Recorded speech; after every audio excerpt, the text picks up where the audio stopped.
Hey, my tarot peoples. We're going to try things a little differently this week because I'm trying to switch it up, trying to make it a little different.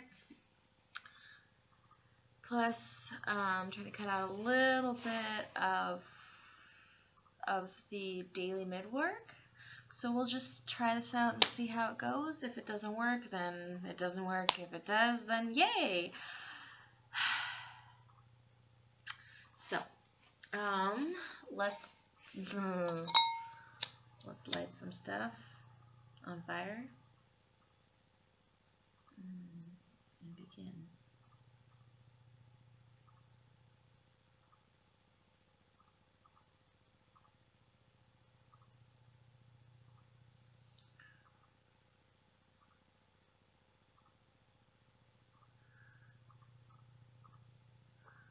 Alright. So we're back to the Hermetic Tarot deck.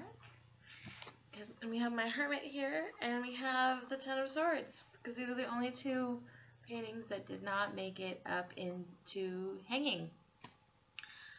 Which, you know, just my mind, because had I thought that I would have pieces hanging up in places around Seattle someday, I would have not even, that wouldn't even been a thing that I would have even considered a possibility in my life forever ago. That I was going to become some kind of doctor, and I was going to be really, prestigious in the medical community. Well, little did I realize that there is a pecking order, and there are rules, especially about having hair like this. Yeah, apparently there's something about the medical community. They want you to all conform to their standards. Who knew?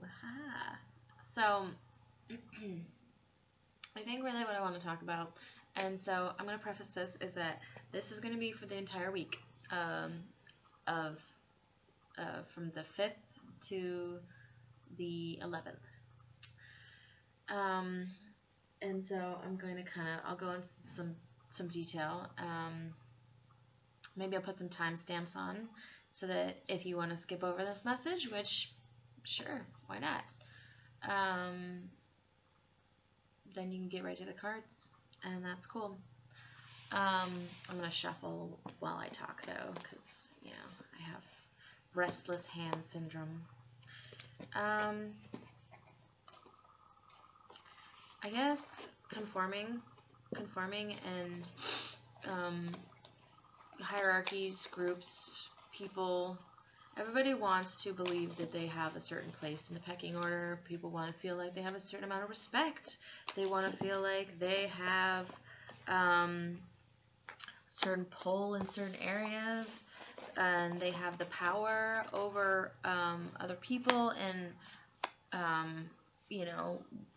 any ways that they feel that they can possess that. People are duplicitous. They have ulterior motives. They will take you down with their energy. They will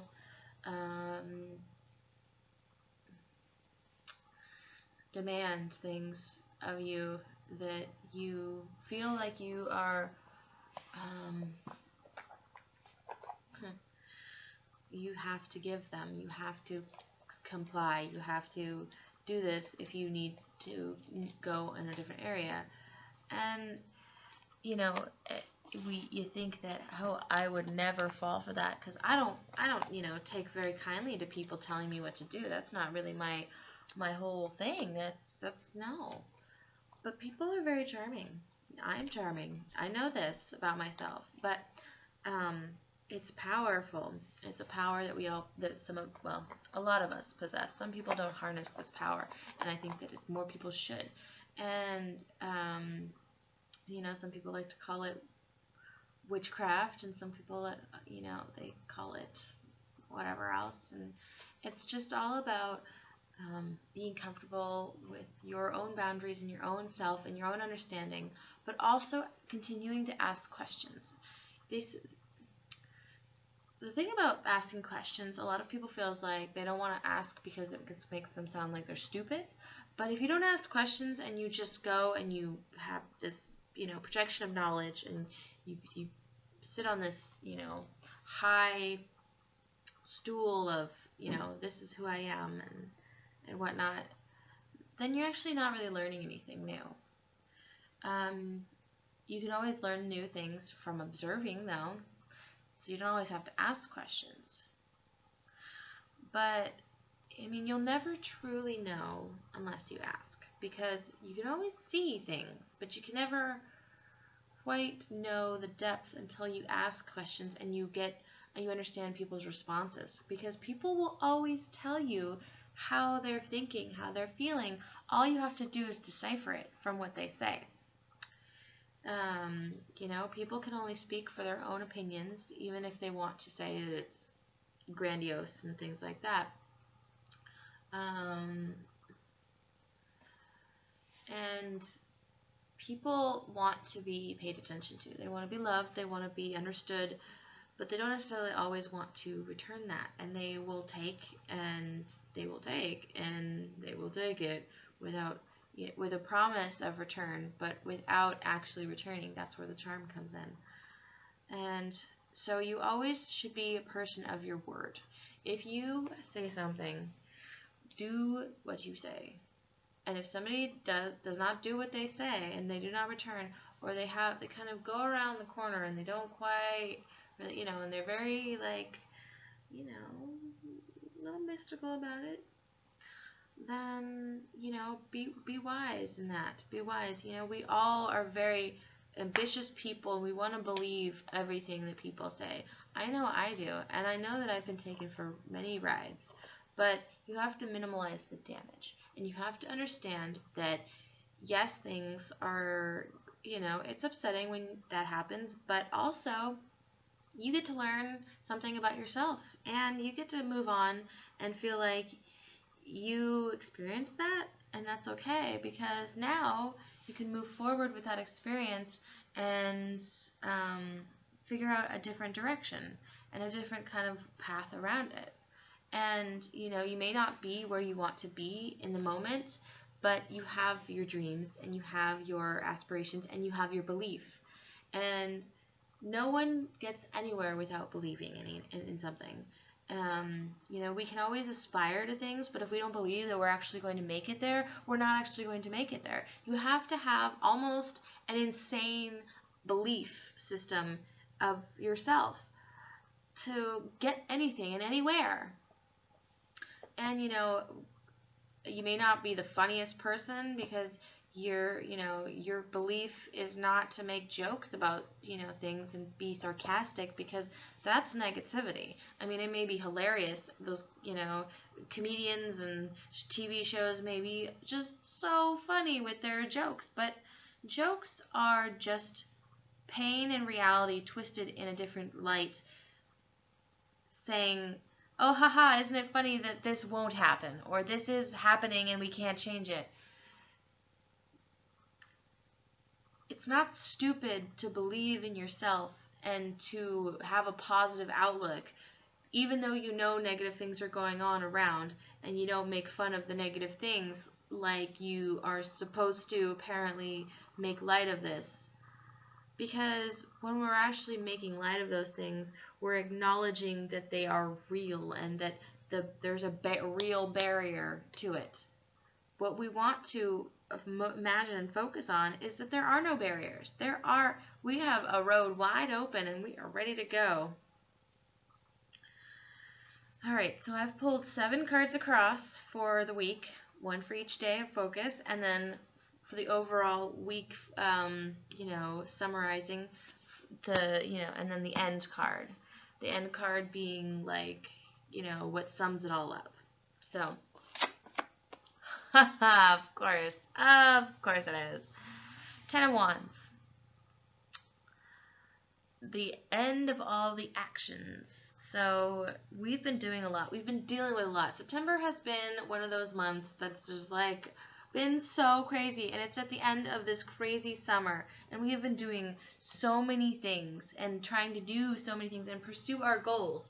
Well, how many of those goals have actually gone through? How many things have actually been completed and gone to fruition to where we would like them to be? Probably not all of them, and probably a majority of us have none of that have come to much, and we're still doing something that isn't quite exactly what we'd like to be doing, but we are doing stuff. We are doing things. We are making the actions happen. We are pursuing our life, which is fantastic. Fantastic. Okay, yeah, well, that makes sense.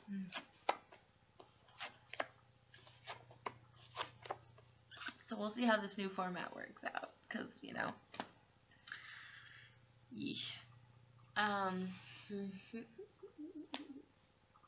we have the Nine of Swords for Monday. So we are going to be trapped in our own illusions and fears and worries on Monday. Monday is I've already seen a lot of predictions. It is going to be a tough day. I already know this. And so you have to make sure that you get yourself a great night's sleep and that you are prepared to be calm and level-headed and be able to not react to something that is going to be a direct reaction or interaction with you. Somebody may come at you with their own sword or their own wand, and you are going to have to take a beat, relax, and not jump forth, and not overreact to something that somebody does.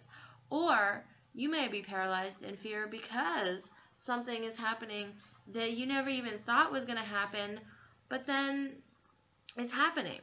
And, you know, you're almost like blindsided by like, oh my God, what? Like, I thought this was done. I thought we were done with this. Like, this is completely... And so it is really important, you know, to not immediately jump to some kind of conclusion over something, and you know, and realize that there is a moment later that we can have a clearer head to you know, figure it out. Because Tuesday looks like we're moving forward with our thoughts. Six of Swords. And it's in the upright. Both of these are in the upright. So the Nine of Swords in the upright, I mean, I've read it a few different ways. I mean, it's not the Eight of Swords where you're like, you know, you can walk out at any moment. It's the Nine of Swords where you're kind of trapped in your thoughts. But it's, you know, it's all in your own head. It's all anxieties. It's all, you know, I mean, it's definitely people have put those swords there. So you kind of do feel like have this heavy burden of thought. But what was it? I read this somewhere. Don't let people rent space in your head when they are not paying. And that's totally something, because we ruminate about things all the time and let people take up space when they don't have any, you know, legislation, real estate, and none of that. They're not paying shit, so you don't have to give shit to them. So we're moving forward. So we go back and we've worried about all this stuff, and now we're just like, you know what? Just throw out those swords, and now we're going forward. We are going forward, and we are moving forward with our thoughts. And then the next day we have the Four of Wands. So we are now in a place on Wednesday where we feel more secure. Okay, yeah. Just counting the days. We feel like we are in a place of stability. We have protection. We have built our shelter from the outside world. So it looks like we do a quick transition from Monday to Wednesday where we are freaking out about something, and all of a sudden it switches and we move forward and in a day, and we're able to just be able to feel like we have the stability that we need. So there's, lots of stuff coming at us. And then Thursday, we have a new idea. We have the Ace of Swords. Lord of the root of the powers of air. They're so fancy. It's so fancy. And it's amazing because it's almost like we're so worried about something, and all of a sudden we're just like, you know what? This doesn't matter. And now I'm just going to be content and feeling like I have this, stability in my life. And then you have a new idea because you have the stability to go forward, and you're like, oh, and now this is what I can do. And then Friday, we have the Three of Cups, which is always a great thing because that's always about communing with friends and partying and having, a wonderful time together with others, Lord of Abundance, and we're realizing our value in the community. Then we have the Three of Pentacles in reverse for Saturday. So it seems like on Saturday, we're going from this anxiety from Monday to, which it does make sense that it's Monday. Everyone hates Mondays, but we get a new idea come Thursday, and we're able to go and celebrate this new idea, and then have this. The Three of Pentacles is always kind of about trying to build foundations, but and apprenticeship and feeling like you're building towards a stable, secure physical foundation, but there seems to be something wrong with the plans. It's not quite going exactly how you would want it to go. You haven't quite mastered some of the thoughts or workings toward what you're trying to get to. And then we have the Two of Swords for Sunday, which is all about having a heart-to-heart discussion with another person. It's two swords, and they're crossed, and they're upside down. So it's basically like this crossing of swords. We've laid our swords down, and we're crossing them, and we're going to be able to have a discussion that is not, too much breaking apart, and too much, volatile words or thoughts, but something that actually is going to bring a peace to both of us. And the thing is, Mercury is coming out of retrograde, and it's going to finish its retrograde on the 8th and 9th. That's about the time between the 8th and 9th. So, 8, about when we have our Ace of Swords, which is probably when we're going to get our new ideas, which is what Mercury is all about. So we've kind of gone through this rigmarole of retooling things, and wherever it's fallen in your chart, it's been in Libra, so it's been, coming around in Libra, which is all about, balance and relationships and, figuring out the harmony in that. And so maybe we're coming up with a new idea of who we want in our lives and what kind of community focus of relationships we're trying to build. How are we having our balance in relationships in our work life? How are we having a balance in our relationships in our home life? How are we having a balance in our relationships with our friends, with the community? So that is an important thing to acknowledge. Oh, and then to sum it all up, the intuition that we have will serve us well. The High Priestess. The High Priestess, she knows. She's very intuitive. She's magical. She is maybe your witch, but she's very sensual, sensual, sexual, whatever you want to call it. And she has a connection to the divine. And so she can, that's what I was talking about. You can look through what people say to see where they're coming from and what they truly mean. So when someone comes at you, maybe on Monday, with some very, you take out the sting of what they're saying. You realize that they've probably got some stuff going on in their life, and it doesn't have to do with you, and that's okay. Sorry, that was unprofessional. It's been a long day. You don't have to deal with that, the toxicity and the negativity, because it does not pertain to you per se. It's merely a projection of somebody else's things onto you. All right.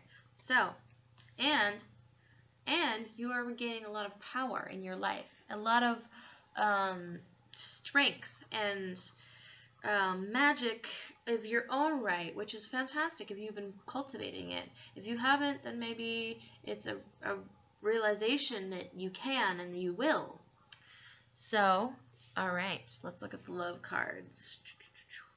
Do not fear the current changes. All is happening in accordance with your divine plan. The current events are paving the way to a brighter future. Love illuminates all darkness. Remain positive and light. So, maybe you're worried about something, and so there's things afoot, changes afoot. I mean, we are now, it's coming out of Mercury retrograde. We are starting to shift and change, and it's been really a powerful energy for a lot of people. And it's really good to remember that divine timing happens. We may want something at a certain point. We may be like on it. We are like, I gotta have this, I gotta have that, I need to happen then, and then that. Angels and God doesn't care about your plan. They know when it's right for you. You have to get to a certain point in your own mental capacity to understand why you had to wait for that. Why did you have to wait for that certain relationship? Why did you have to wait for that certain job? Why didn't you get that job right out of college? Why didn't you, why are my friends not respecting me? Why is this reputation thing not happening? Because you had to get to a certain point in your mental capacity, in your mental state, to understand yourself and how you go about things better. You had to not have things to understand how to have things.